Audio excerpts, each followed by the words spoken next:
तो कैसे हो आप? आशा करता हूँ कि आप बहुत अच्छे होंगे और हमारे वीडियो को देखने के लिए ज़्यादा उत्सुक होंगे। लेकिन इससे पहले कि मैं आज का वीडियो प्रारंभ करता हूँ, सबसे पहले मैं आप लोग से आग्रह करता हूँ कि आप लोग इस वीडियो के अंत अंत तक बने रहिएगा। और जो मैं आप लोगों को जानकारी दे रहा हूँ ये पूरी तरह से दस्तावेज जो के आधार पर है।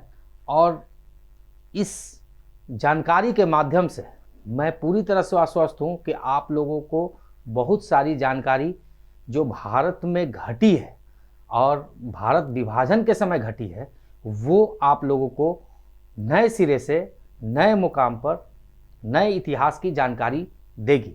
तो आज का विषय है अखंड भारत। हम लोग अखंड भारत अक्सर मनाते हैं और ये प्रायः 14 अगस्त को प्रत्येक साल मनाया जाता है।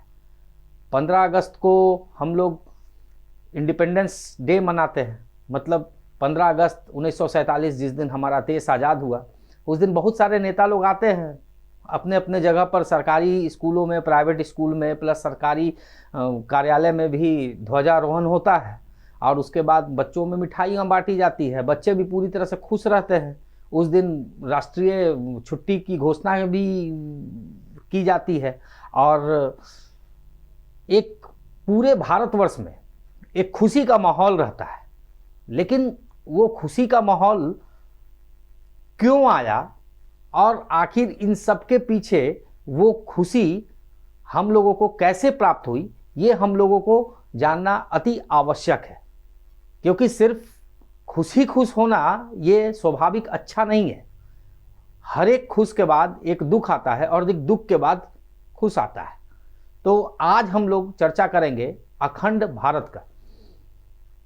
जिस तरह से एक माँ अपने बच्चे को जन्म देती है और दुर्भाग्यवश उस माँ की मृत्यु हो जाती है, तो शास्त्रों के अनुसार हम लोग जन्मदिन उस दिन मनाएंगे या मरण दिन मनाएंगे? तो स्वाभाविक है कि हम लोग उसको जन्मदिन के रूप में मनाएंगे, पुण्यतिथि के रूप में नहीं मनाएंगे। लेकिन जो बच्चा जन्म लिया है उस बच्चे को जरूर एहसास कराएंगे कि तुम्हारे जन्म के बाद तुम्हारी माँ की मृत्यु हो गई, यानी कि तुमको जन्म देने में तुम्हारी माँ का त्याग सबसे बड़ा है। उसने अपने शरीर को ही त्याग दिया। ठीक उसी तरह से 15 अगस्त 1947 को भारतवर्ष, पूरे भारतवर्ष में ये घटना घटी। भारतवर्ष आज़ाद हुआ, लेकिन आज़ादी के बाद हम लोगों को मिला क्या? और उस दिन पंडित नेहरू जो भारत के प्रथम प्रधानमंत्री हुए, वो लाल किला से कहते हैं कि आज नियति का वादा कर करके हम लोगों ने संकल्प लिया था कि भारत, अखंड भारत को आज़ादी दिलाएंगे, और वो आज़ादी उन्होंने हासिल की। ऐसा उनका वक्तव्य है इस दस्तावेजों में। लेकिन ये सोचना चाहिए कि क्या वो किस वादे का कोट कर रहे थे और कहां पर उन्होंने ऐसा वादा किया था कि भारत और पाकिस्तान बनेगा और हम आज़ादी कराएंगे। इसी नेहरू जी ने 1931 ईस्वी में रावी के तट पर अपने हाथों में जल लेकर ये शपथ ली थी कि अखंड भारत को हम पूरी तरह से अंग्रेजों के चंगुल से निकाल लेंगे। और वो दिन था 15 अगस्त 1947। लेकिन उन्होंने एक शब्द बोला था, वो था अखंड भारत। अखंड भारत क्या उस समय अखंड भारत था? हम लोगों का, हम लोगों का एक बहुत बड़ा भूभाग पाकिस्तान के रूप में भारत से अलग हो चुका था। जो श्री रामचंद्र के लव थे, उनके पुत्र थे, उनके द्वारा बसाया हुआ शहर लाहौर आज हम लोगों के लिए एक पड़ोसी देश के रूप में जाना जा रहा था। माता कैकेयी, जहां की कैकेयी प्रदेश की थी, जो आज की वर्तमान में रावलपिंडी है, वो रावलपिंडी आज हम लोगों के लिए पराया हो चुका था।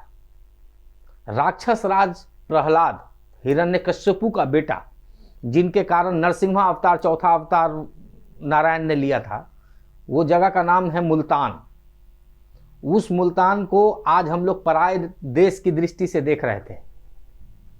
ये कैसा बंटवारा था और हुआ क्या था कि जिसके कारण भारत और पाकिस्तान दो भागों में बट चुका था, भारत माता के टुकड़े हो गए थे।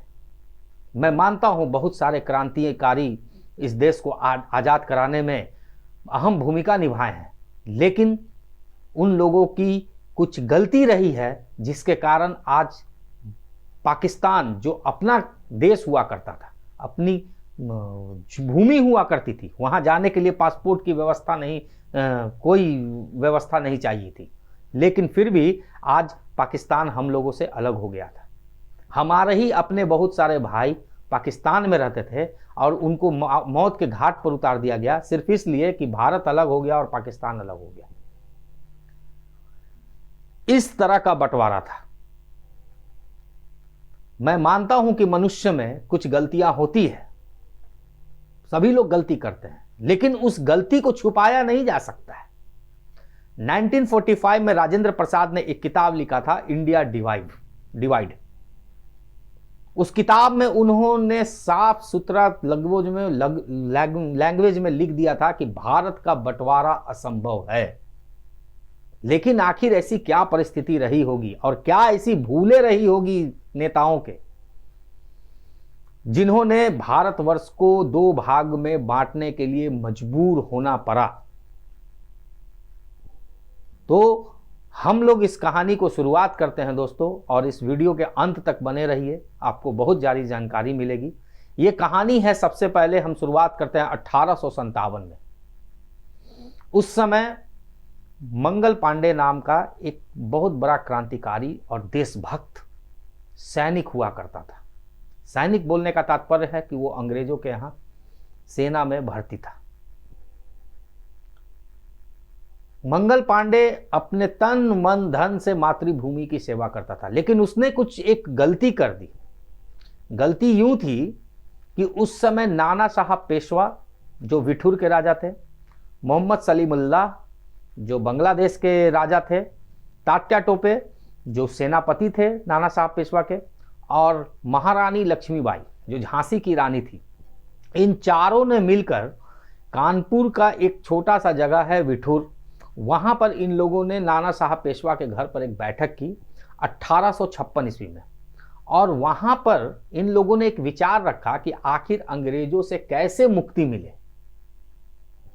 इसके लिए उन्होंने बहुत सारे तथ्य और नियम और व्यवस्था पर चर्चा की, और ये चर्चा के दौरान ही निकला कि ठीक है, पूरे भारतवर्ष के लोगों को जगाना पड़ेगा और अंग्रेजों की कुरीतियों के बारे में, अंग्रेजों के प्रहार के बारे में, अत्याचार के बारे में, अंग्रेजों के बलात्कारियों के बारे में सारे भारतवासियों को बताना पड़ेगा कि आखिर अंग्रेज हम लोग से कैसे व्यवहार कर रहे हैं और इससे बचने के लिए हम लोगों को क्या क्या करना पड़ेगा ताकि हम लोगों को अंग्रेजों से आज़ादी मिल जाए। तो तय हुआ 31 मई 1857 ईस्वी को पूरे भारतवर्ष से अंग्रेजों को आज़ाद करा देना है, और इसी दिन 31 मई 1857 को पूरे देश में एक लहर दौड़ना पड़ेगा, पूरे भारतवासियों को जगाना पड़ेगा कि ताकि अंग्रेजों से भारत मुक्त हो जाए। ये दिन तय हो गया। चारों लोग अपने अपने स्थान पर, जो जो निर्धारित क्षेत्र था इन लोगों का बैठक में तय हुआ था, ये लोग अपने क्षेत्र में चले गए और सभी लोगों को, भारतवासियों को जगाने का काम किया और अंग्रेजों द्वारा किए गए अत्याचारों के बारे में व्याख्यान देते गए। ये इतना गुप्त तरीके से हो रहा था कि अंग्रेजों को इसकी भनक भी नहीं थी और पूरा भारतवर्ष आग के क्रोध में जल रहा था कि कब 31 मई 1857 आए कि ताकि हम अंग्रेजों का सफाया कर दें। क्योंकि उस समय ऐसी व्यवस्था नहीं थी कि आप फ़ोन के माध्यम से या टीवी के माध्यम से या किसी और माध्यम से आप एक जगह से दूसरे जगह आसानी से मैसेज पहुंचा सकते हैं। वहां आदमी भेजना पड़ता था, जिसके कारण एक तय किया गया कि 31 मई 1857 सभी को बताना है और उसी दिन जो है क्रांतिकारियों के लिए अंग्रेजों के विरुद्ध जो है बिगुल फूका जाएगा। लेकिन नियति को कुछ और मंजूर था और 6 अप्रैल 1857, यानी कि लगभग 31 मई 1857 से डेढ़ पौने 2 महीना पहले मंगल पांडे, जो मैंने बताया कि बहुत बड़े देशभक्त और बहुत बड़े क्रांतिकारी थे, उनको पता चलता है कि मंगल पांडे जो वहाँ की सैनिक थी, वहाँ बम और गोली का जो इस्तेमाल करते हैं उसमें गाय और सूअर का चर्बी मिला रहता है। तो हम लोग जानते हैं हिंदू धर्म में गाय का चर्बी पूरी तरह से वर्जित है। तो ये मंगल पांडे को बहुत बुरा लगता है, क्योंकि आस्था पर उनको ठेस पहुंचती है। और चूंकि हिंदू थे, वो तो हिंदू थे, तो इन सबसे तो स्वाभाविक है कि गाय को हम लोग माता मानते हैं, तो इसलिए उन्होंने गुस्सा का प्रहार किया। अब मंगल पांडे को जब ये बात पता चलती है, तो जहां गोली और बम बनता है उस फैक्ट्री में जाकर देखते हैं, इस सत्यता की जांच करते हैं कि इसमें सही में गाय की चर्बी मिली रहती है या नहीं। तो पाते हैं कि हाँ, इसमें गाय की चर्बी मिली रहती है। अब वो पूरी तरह से क्रोधित हो जाते हैं, और क्रोधित होने के बाद वो सीधे बैरकपुर छावनी में जाते हैं। बैरकपुर छावनी उनका ही सैनिक अड्डा था, तो वहां जाते हैं। जैसे ही वो अंदर घुसते हैं तो देखते हैं कि एक मेजर ह्यूसन नाम का अंग्रेज वहां टहल रहा था, और वो मेजर था, स्वाभाविक है। तो उसको जाकर पूछते हैं कि एक बात बताओ, क्या गोली और बम जो हम लोग कारतूस जो यूज करते हैं उसमें क्या गाय या सूअर का चर्बी मिला रहता है? तो मेजर ह्यूसन बोलता है कि मुझे नहीं पता है। फिर उससे पूछते हैं कि नहीं, एक बात बताओ, तुमको पता होगा कि गाय और सूअर का चर्बी कारतूस में मिला रहता है। मेजर ह्यूसन शांत हो जाता है। मंगल पांडे को शक हो जाता है कि ये बात सच है, और वो क्या करते हैं मंगल पांडे कि अपना बंदूक निकालते हैं और उसमें 2 गोली रहता है। मेजर ह्यूसन के सीने में 2 गोली मार देते हैं। मेजर ह्यूसन वहीं पर ढेर हो जाता है। उसी ग्राउंड पे कैप्टन वॉग घूमते रहते हैं घोड़े पर सवार होकर। जब वो देखते हैं मेजर ह्यूसन की हत्या हो गई, तो कैप्टन वॉग आते हैं, और कैप्टन वॉग मंगल पांडे को पकड़ने का प्रयास करते हैं। लेकिन मंगल पांडे अपने बंदूक के आगे, उनका एक संगीन लगा रहता है, लोहा का रहता है बना हुआ, उससे कैप्टन वॉग के पेट में डाल देते हैं। और जब पूरी तरह से जब बंदूक से प्रहार कर करके कैप्टन वॉग जब मर जाता है, तब एक सेना की बहुत बड़ी टुकड़ी जो अंग्रेजों का था, वो आता है और मंगल पांडे को किसी भी तरह से पकड़ लेता है। और पकड़ने के बाद उनको फांसी का सजा दिया जाता है। और फांसी का सजा जो दिया जाता है, तो उस बीच में बहुतों लोगों को कहा जाता है फांसी देने के लिए, लेकिन सभी लोग कहते हैं कि नहीं, मंगल पांडे बहुत अच्छा काम किया, गाय और सूअर का चर्बी, क्योंकि सभी के आस्था में हाथ हो रहा था। और 9 अप्रैल को मंगल पांडे को कलकत्ता द्वारा बुलाए गए जल्लादों को बहुत सारा प्रलोभन दे करके उन लोगों को बुलाया गया था, तो उसके द्वारा फांसी दे दिया जाता है।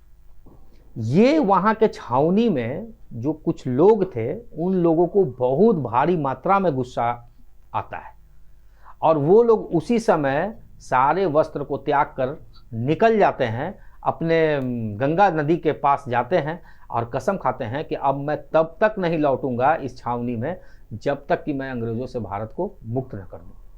अंग्रेजों की ये पता चल जाता है। और दूसरा क्या होता है कि ये खबर पूरी तरह से भारतवर्ष में फैल जाती है कि मंगल पांडे नाम का एक क्रांतिकारी था, और उसने ऐसा ऐसा किया और कुछ अंग्रेजों को मार दिया, और गाय और सूअर का चर्बी कारतूस में मिला रहता है। लेकिन सभी लोग तो, पूरे भारतवर्ष के लोग तो 31 मई 1857 का इंतजार कर रहे थे, क्योंकि वो जो बैठक में तय हुई थी उसी के कारण इंतजार किया जा रहा था। और इस घटना का असर मेरठ में पड़ता है।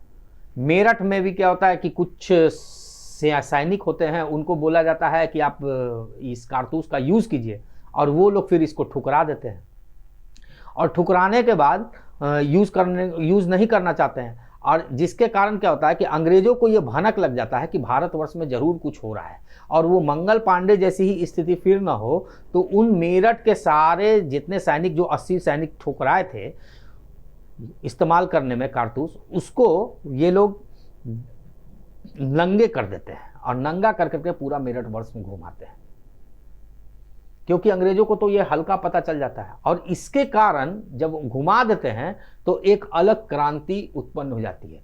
और जो 31 मई 1857 को घटने वाली थी, वो 21 अप्रैल 1857 में ही बिगुल फूंक जाती है।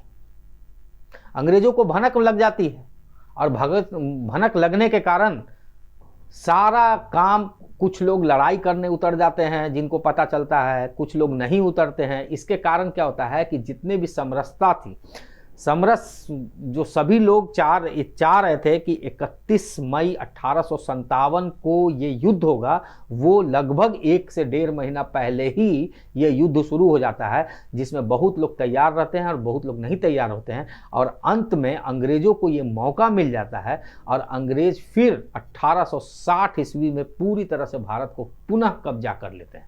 अब कब्जा कर लेते हैं, कब्जा करने के बाद वो लोग इतना टैक्स लगा देते हैं भारतीयों पर कि भारत पूरी तरह से पंगु हो जाता है। और नियम ऐसा IPC, Indian police code, CPC, income tax, sale tax, octroi tax जो चुंगी कहते हैं, ये सारा टैक्स लगा करके भारतीयों के कंधे पर इतना मात्रा में आर्थिक तंगी दे देते हैं कि भारतीय चाह कर भी अब अंग्रेज के खिलाफ बिल्कुल ना फूंक पाए। उसके बाद अंग्रेज प्लानिंग करते हैं, तो ये प्लानिंग करते हैं कांग्रेस की स्थापना का। तो सबसे पहली बड़ी भूल हम लोगों को क्या हुई कि मंगल पांडे जो विद्रोह का समय तय निर्धारित किया गया था, उसके पहले वो विद्रोह कर दिए, जिसके कारण हम लोगों की स्थिति ऐसी हो गई।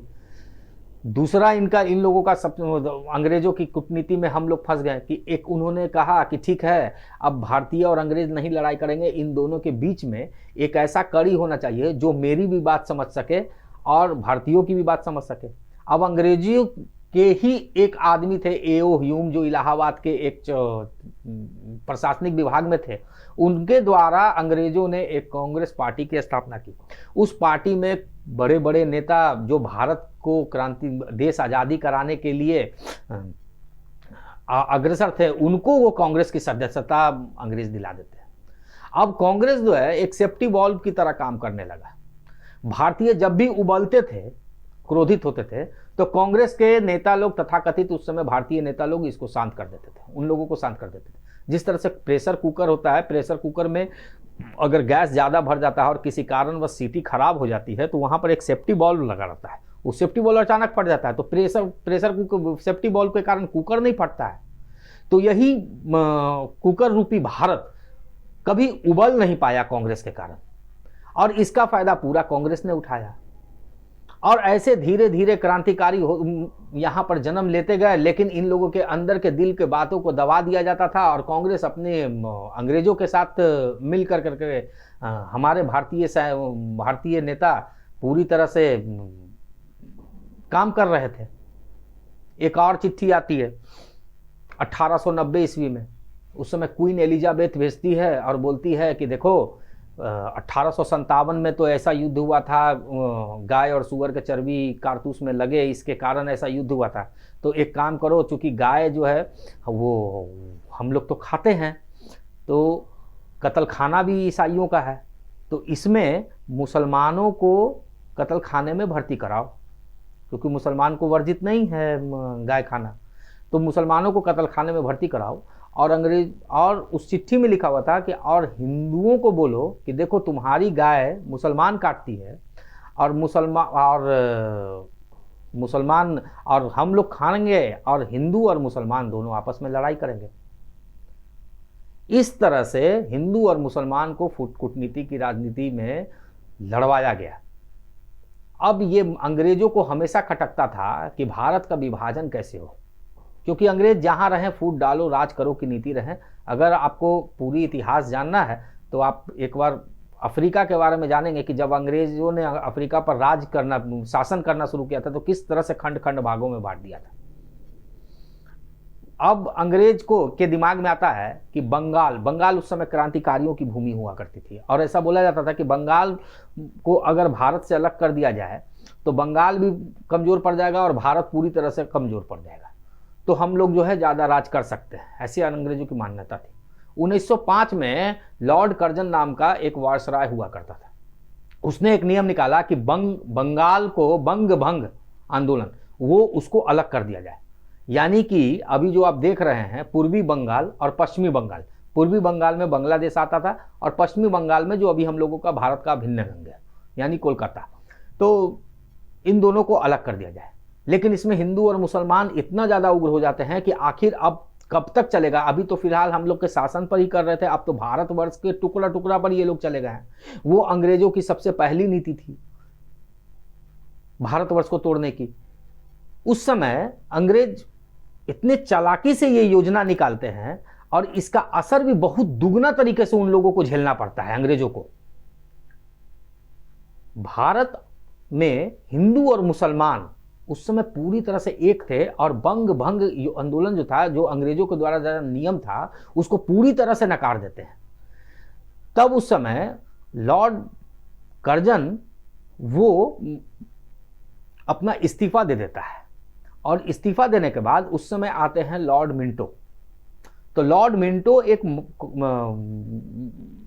मार्लो एक आदमी थे, उनको वो चिट्ठी लिखता है कि हम लोग हिंदू और मुसलमानों को तो हम लोग बंटवारा करना चाहते हैं, लेकिन ये खाई तो और कम ही होता जा रहा है, आखिर इसका निवारण क्या है।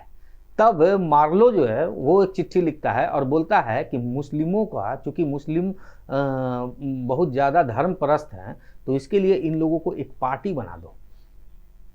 तो मिंटो क्या करते हैं कि एक पार्टी बनाते हैं, उसका नाम रखते हैं मुस्लिम लीग। 1906 में मुस्लिम लीग की स्थापना होती है। उस समय बंगाल के राजा होते थे मोहम्मद सलीमुल्लाह।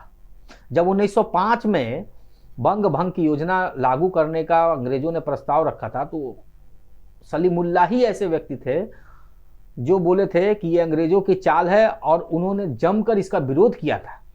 लेकिन 1906 में वही सलीमुल्लाह 30 मई 1906 में अंग्रेजों के द्वारा लगभग 1 लाख रुपया, उस समय 1 लाख की बहुत कीमत थी, 1 लाख रुपया लेकर 30 मई 1906 ईस्वी में लगभग 10,000 मुसलमानों का एक अधिवेशन बुलाते हैं और उस दिन 1906 ईस्वी में ही मुस्लिम लीग की स्थापना हो जाती है। अब जब मुस्लिम लीग की स्थापना हो जाती है तो ये एक मुसलमानों की एक अलग पार्टी बना दिया गया। लेकिन उस समय के हमारे मुसलमान इतने समझदार थे कि वो इस बात को जानते थे कि ये एक अंग्रेजों द्वारा रचा हुआ साजिश है और इसको पूरी तरह से नकार दिया जाए। हम लोग भारतीय हैं, हम लोग मुस्लिम लीग में नहीं जाएंगे। तो उस समय मुस्लिम लीग में संख्या इतनी कम थी कि वो पूरी तरह से कमजोर पड़ गए और मुस्लिम लीग धीरे धीरे जो पतन की ओर अग्रसर हो गई। अंत में 1911 ईस्वी में लॉर्ड मिंटो द्वारा बंग भंग नियम को वापस लेना पड़ा। जब ये वापस लिया गया तो पूरे भारतवर्ष में एक खुशी की लहर दौड़ पड़ी और मुस्लिम लीग, जो कि एक लगभग खत्म होने वाली पार्टी थी, वो भी अपने भारतीय होने का धीरे धीरे अग्रसर हो गई थी, क्योंकि उसको लोग कोई वैल्यू नहीं दे रहे थे। तब उस समय महात्मा गांधी जो है, महात्मा गांधी मुस्लिम लीग को समझाने का प्रयास करते हैं कि आप लोग अपना पार्टी खत्म कर लीजिए। अरे वो तो खत्म था ही। तब मुस्लिम लीग के लीडर को यह मौका मिल जाता है कि उस समय के सबसे बड़े लीडर महात्मा गांधी आकर उनको मनाने लगते हैं कि हम लोग एक हैं, हम लोग एक साथ लड़ाई करेंगे, आप इस पार्टी को ख़त्म कर दीजिए। तो मेरा कहना है कि अगर आप किसी को मनाने जाएंगे तो स्वाभाविक है कि वो शर्त रखेगा। और धीरे धीरे मुस्लिम लीग अपनी मनमाना, जिस तरह से बच्चा को मनाने जाता है, आदमी टॉफी देता है, तो बच्चा किस तरह से शर्त रखता है, उसी तरह से मुस्लिम लीग अपना अपना शर्त रखने लगा।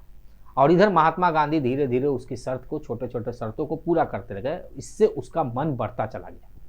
अब जब महात्मा गांधी मुस्लिम लीग के इतने करीब आ गए तो मोहम्मद अली जिन्ना को लगा कि अरे हम तो मुसलमान हैं और मुसलमान होकर हम इस मुस्लिम लीग का तिरस्कार कर रहे हैं और गांधी जी हिंदू होकर इसके नेता बन रहे हैं।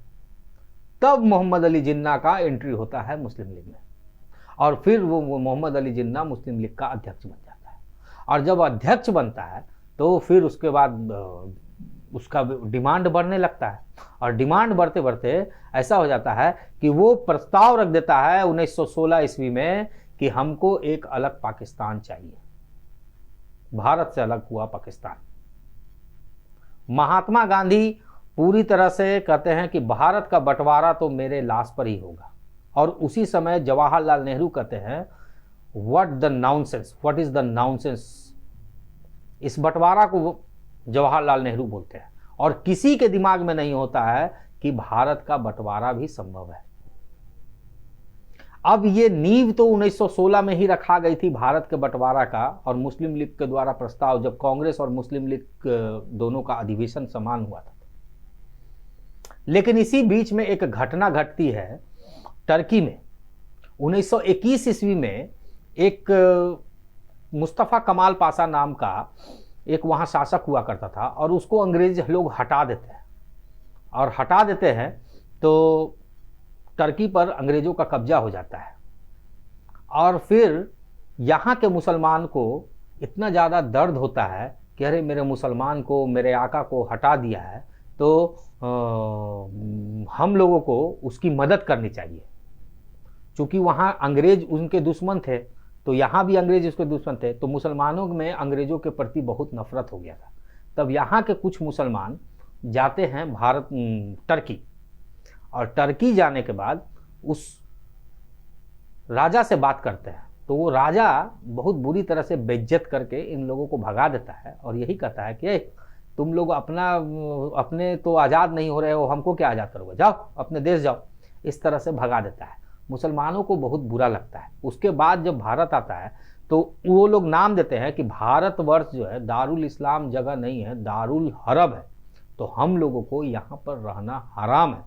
तो 4-5 हज़ार मुसलमान फिर अफ़गानिस्तान चले जाते हैं, और अफ़गानिस्तान चूँकि उस समय दारुल इस्लाम देश हो चुका था, और अफ़गानिस्तान में जाते हैं तो इन लोगों के साथ वहाँ के तालिबानी शासक जो पूरी तरह से लूट खसोट करते हैं। अफ़गानी लोग बहुत लूटते हैं, बलात्कार करते हैं, इनकी महिलाओं के साथ बलात्कार करते हैं, इन लोग को बहुत मारते हैं। तब ये लोग जान बचाकर पुनः भारत आते हैं। ये गुस्सा तो उन लोगों में था ही, और उस समय एक आंदोलन हुआ था, खिलाफत आंदोलन। खिलाफत आंदोलन का मतलब ये मत समझिएगा कि अंग्रेजों के खिलाफ हुआ था, वो मुसलमानों द्वारा अत्याचार किया गया था हिंदुओं पर। और ये खिलाफत आंदोलन में एक मोपला नाम का जगह है, मालाबार, मोपला मालाबार जगह है, और वो केरला में है।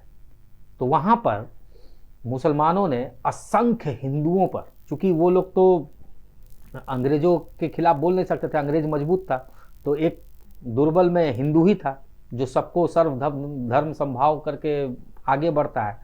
तो उन्होंने हिंदुओं पर अपना गुस्सा उतारा, टर्की का गुस्सा हिंदुओं पर उतारा, और वहाँ पर एक मालाबार कांड हुआ। मालाबार कांड में बोला जाता है कि इस खिलाफत आंदोलन में कम से कम 24,000 लोगों को का सर कलम कर दिया गया था। कितनी महिलाओं के साथ इस तरह से बलात्कार किया गया था कि वो उस महिला को जान देना पड़ गया था, और बच्चे को इस तरह से उछाला जाता था, और उसके बाद गोली चलाया जाता था। मतलब फुटबॉल की तरह बच्चे को मारा जाता था। ये कांड पूरे भारतवर्ष में फैल चुका था, और उस समय पहला दरार हिंदू और मुसलमानों के बीच में सभी के दिल में बस गया। अब हिंदू जब गांधी जी के पास जाते तो गांधी जी बोलते कि हम कुछ नहीं कर सकते हैं, मुसलमान को समझाने का प्रयास करेंगे, और उधर मुसलमान पूरी तरह से उनको मार रहे थे, और हिंदू इधर गांधी जी का गांधी जी के आदेश का पालन कर रहे थे। हिंदू को लग रहा था कि जब गांधी जी बोलेंगे तभी हम करेंगे। इसके कारण हिंदू सिर्फ और सिर्फ उस समय कटा, और खिलाफत आंदोलन हो जाता है। और उसके बाद शुरू होता है धर्मांतरण। बहुत सारे केरला में मुसलमानों द्वारा जो है हिंदुओं को कन्वर्ट किया गया मुसलमानों के रूप में, और जब मुसलमान में कन्वर्ट किया गया तो उस समय के एक बहुत बड़े साधु हुआ करते थे, स्वामी सहजानंद। सहजानंद का इतना प्रकोप था कि एक बार जो किसी को कह देते थे तो वो तुरंत सब लोग अपने मार्ग पे चले आते थे। और सहजानंद ने आह्वान किया कि जितने हिंदू जो मुसलमान हो गए हैं वो अपना घर वापसी कीजिए, ये मेरा आदेश है। तो जितने भी मुसलमान थे वो सारे तुरंत कन्वर्ट हो गए, मतलब जो हिंदू बने वो मुसलमान बन गए थे, जो हिंदू थे वो मुसलमान बन गए थे, और मुसलमान जो थे वो तुरंत अपने घर में वापसी हो गए। ये बात मुसलमानों को बहुत पसंद नहीं आई और वो शहजानंद को टारगेट पर ले लिए। और उसी समय एक राशिद लतीफ़ नाम का आदमी था, वो आता है, शहजानंद थोड़ा सा बूढ़े हो जाते हैं, बीमार पड़ जाते हैं, और आते के साथ अपने पिस्तौल से गोली निकालता है, उनको 3 गोली मार देता है सीना में। शहजानंद की उसी समय मृत्यु हो जाती है। और ये कोर्ट में लिखा हुआ है कि गांधी जी शहजानंद के पास के अंतिम संस्कार में जाते हैं और एक बात बोलते हैं कि खैर मैं राशिद लतीफ़ के इस आचरण से मुझे कोई फर्क नहीं पड़ता, मैं पूरी तरह से सहमत हूँ। और राशिद लतीफ़ कोई किसी तरह से दोषी नहीं है, क्योंकि फिर अंग्रेज राशिद लतीफ़ को फांसी का सज़ा सुना देते हैं। यहाँ तक कि गांधी जी भी उसके लिए क्षमा याचना करते हैं राशिद लतीफ़ के लिए कि राशिद लतीफ़ को छोड़ दो, लेकिन अंग्रेज फिर भी किसी कारण से राशिद लतीफ़ को नहीं छोड़ते हैं। और यहाँ पर जब चिता जल रही थी शहजानंद की, तो उस समय गांधी जी बोलते हैं कि हम राशिद लतीफ़ के इस आचरण से पूरी तरह से सहमत है, शहजानंद को ऐसा नहीं करना चाहिए। ये कौन सी राजनीति थी उनकी? एक तरफ भगत सिंह जब असेंबली में जाकर बम फोड़ता है, वो तो किसी को मारा भी नहीं था, तो उसको तो आपने बचाया नहीं, लेकिन जब राशिद लतीफ़ जब बंदूक से मारता है तो उसको आपने कह दिया कि इससे हमको कोई प्रॉब्लम नहीं है। तो ये किस तरह की राजनीति थी? पूरी तरह से वहां से तुष्टीकरण की राजनीति शुरू हो गई थी। अहिंसा परमो धर्मा सिर्फ और सिर्फ हिंदुओं के लिए ही लागू होता है, मुसलमान जो चाहे वो कर सकता है। गांधी जी का ये वक्तव्य था कि धर्म के लिए, धर्म के आधार पर किसी को भी जो मर्जी रहे वो उस धर्म में जा सकता है। तो फिर जब राशिद लतीफ़ अहिंसा किया था तब वो क्या दिक्कत था? तो इस तरह से भारतवर्ष का वहां पर तुष्टीकरण की नीति के कारण हिंदू और मुसलमान पूरी तरह अलग हो गए थे। अब अंग्रेजों को भी लगने लगा था कि अब भारतवर्ष जो है पूरी तरह से अलग होने के लिए अग्रसर है। वो मोहम्मद अली जिन्ना को एक प्रोजेक्ट कर देता है और मोहम्मद अली जिन्ना पूरी तरह से पाकिस्तान को मांगने का प्रयास करते हैं। अब एक अधिवेशन होता है। अब अधिवेशन में पाकिस्तान को बोला जाता है, कांग्रेसी एक अधिवेशन बुलाते हैं लखनऊ में, और उधर मुस्लिम लीग भी आती है। और उसके बाद जवाहरलाल नेहरू का स्टेटमेंट है, जब पूरा अधिवेशन हो जाता है खत्म, तो बोलते हैं लखनऊ। ये कैसा लख था? उस समय तक जवाहरलाल नेहरू किसी को कुछ नहीं बोलते हैं और सभा से उठ करके चले जाते हैं, क्योंकि उस समय बहुत हद तक तय हो गया था कि भारत और पाकिस्तान का बंटवारा निश्चित है। लेकिन कोई भी नेता इस बात को मानने के लिए तैयार नहीं थे और किन्हीं को समझ में भी नहीं आ रहा था कि भारत और पाकिस्तान का बंटवारा कैसे होगा। और एक अधिवेशन बुलाया जाता है जिसमें वोटिंग होता है। उस वोटिंग में यह तय करना होता है कि भारत का बंटवारा होगा कि नहीं होगा। एक तरफ कांग्रेस की पार्टी रहती है, एक तरफ मुस्लिम लीग की पार्टी होती है। उसमें मुस्लिम लीग पूरी तरह से जीत जाता है, उसमें कांग्रेस को भारी मतों से विजयी होता है। इसका मतलब है कि बंटवारा नहीं होगा। और बंटवारा नहीं होने के कारण जो भी लोग जो भारत में रहना चाहते थे या जो पाकिस्तान में रहना चाहते थे, तो वो लोग भी अब अस्वस्थ हो जाते हैं कि अब हम लोगों को स्थानांतरण नहीं करना है। तो जो भारत के लोग हैं वो भारत में ही रह गए और जो पाकिस्तान के लोग थे वो पाकिस्तान में ही रह गए, क्योंकि कांग्रेस जीत गई थी। अब कांग्रेस का डिमांड था कि भारत का बंटवारा नहीं हो सकता है। लेकिन अचानक क्या होता है कि 3 जून 1947 को लॉर्ड माउंटबेटन बोलते हैं कि अब जो है हम लोग आपको देश को आज़ाद कर देंगे और भारत और पाकिस्तान का बंटवारा हो गया है। जब ये बात सुनते हैं सभी लोग, तो कुछ लोग गांधी जी के पास जाते हैं। तो गांधी जी बोलते हैं कि नहीं, ऐसा तो कोई ऐसा बात नहीं है, चलो हम देखते हैं। और फिर वही आदमी जब 2 दिन बाद जाता है तो गांधी जी का स्टेटमेंट निकलता है कि अब हम लोग कुछ नहीं कर सकते हैं। और कुछ लोग नेहरू के पास जाते हैं तो बोलते हैं हाँ आप कुछ नहीं कर सकते। और यह भी बात था कि मोहम्मद अली जिन्ना ने को गांधी जी पूरी तरह से कहते थे, पूरी तरह से आश्वस्त करना चाहते थे कि आखिर तुम चाहते क्या हो जिसके कारण बंटवारा ना हो। तो मोहम्मद अली जिन्ना बोलता था कि मुझको प्रधानमंत्री बनना है। तो बोला कि प्रधानमंत्री बनोगे तो फिर तुम बंटवारा नहीं करोगे, तो फिर हमको पाकिस्तान क्यों चाहिए, ऐसा बोला। मोहम्मद अली जिन्ना के पास ही एक डॉक्टर रहता था, वो उसका देख रेख करता था। तो वो डॉक्टर गांधी जी के संपर्क में था और गांधी जी को उसने बताया था कि आप मोहम्मद अली जिन्ना को प्रधानमंत्री बनने दीजिए, क्योंकि ये मैक्सिमम 6 महीना ही जीवित रहेगा। तो गांधी जी ने पूछा था क्या हुआ इसको, तो इसको पीठ में टीबी हो गया है, तो ये बचेगा नहीं। तो इससे क्या होगा कि देश भी बंटवारा नहीं होगा और ये पहला प्रधानमंत्री हो जाएगा। तो जब गांधी जी जाते हैं नेहरू के पास, तो नेहरू को ये जब ये प्रस्ताव देते हैं, तो नेहरू भरी सभा में आकर के बोलते हैं कि अगर मोहम्मद अली जिन्ना चाह कर भी इस देश का प्रधानमंत्री नहीं बन सकता है, उसको प्रधानमंत्री तो कहा, हम इसके कैबिनेट में इसको चपरासी का भी नौकरी दे देंगे। ये मोहम्मद अली जिन्ना को बहुत बुरा लग जाता है और वो पूरी तरह से देश को डिमांड करने लगता है। उनको सब बोला जाता है, गांधी जी बोलते हैं नेहरू को कि उसको बनने दो प्रधानमंत्री। तो नेहरू बोलता है कि हम, तो बोला कि तुम डिप्टी पीएम बन जाना, फिर वो 6 महीना बाद मर जाएगा, तुम पीएम बन जाना। लेकिन नेहरू ना जिन्ना को देखना चाहता था, ना जिन्ना नेहरू को देखना चाहता था। और इस तरह से दोनों के बीच में भयंकर लड़ाई के बीच में इस भारत माता का टुकड़ा हुआ। ये व्यक्ति विशेष विभाजन था, इसमें कोई कला नहीं थी, सारी जनता अच्छी थी। कुछ लोगों के कारण ये भारतवर्ष बंटवारा हो गया। और इस बंटवारा में आपको बता देता हूं, लगभग 4.5 लाख हिंदुओं की हत्या हुई थी। जो लोग पाकिस्तान में थे उनको पूरे बुरी तरह से भून दिया गया, उनके घरों को लूट लिया गया, उनकी माताएं बहनों को अपनी संपत्ति बना करके रख लिया गया। इतना बड़ा बंटवारा हुआ। और ये अखंड भारत जो 14 अगस्त से 15 अगस्त की ओर अग्रसित होता है, वो अखंड भारत खंड भारत में बदल गया। और भारत 15 अगस्त को आज़ाद हुआ एक नए पाकिस्तान के रूप में। अंग्रेज जा चुके थे और इसको कह सकते हैं ट्रांसफ़र ऑफ पावर।